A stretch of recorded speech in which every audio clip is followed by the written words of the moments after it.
When the U.S. faced the debt ceiling crisis last year, the government punted by passing the Budget Control Act. That law requires that budget solutions to last year's problem be solved by the end of this year, or else massive tax increases and spending cuts will automatically go into effect.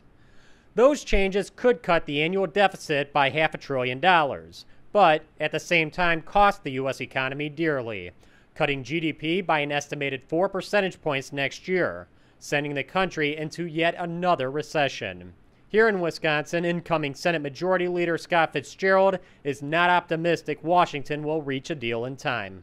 I guess I'm not convinced that they're going to come to any resolve. I mean, it just continues to, as the pressure ramps up, as you get closer to the actual deadline, sometimes there'll be a break and people will come together. But, if the bottom line is that the president is saying unless the top 2% are part of the package, he's not going to sign off on anything. Well, that's a pretty big marker to throw out there, and I think the Republicans are going to have a very difficult time getting the votes for anything that does go after the top 2% on taxation. So, I don't know. I'm not very optimistic right now, I guess. Governor Walker says there is concern about what this problem in Washington could mean for Wisconsin's economy. Fiscal cliff in the last few months and concern about not only what does it mean to Wisconsin, but what's it going to do to the stock market. I mean, a company the other day I was at in Menominee Falls, for example, small company, but a lot of their customers are Fortune 500 companies.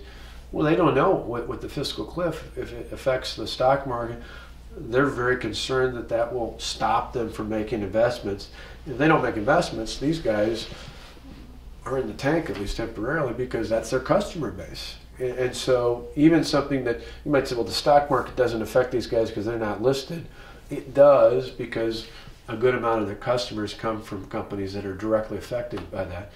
As the hours fade fast with no deal in sight, the question seems more and more likely to become what to do now. For the MacIver Institute, I'm Bill Osmolsky.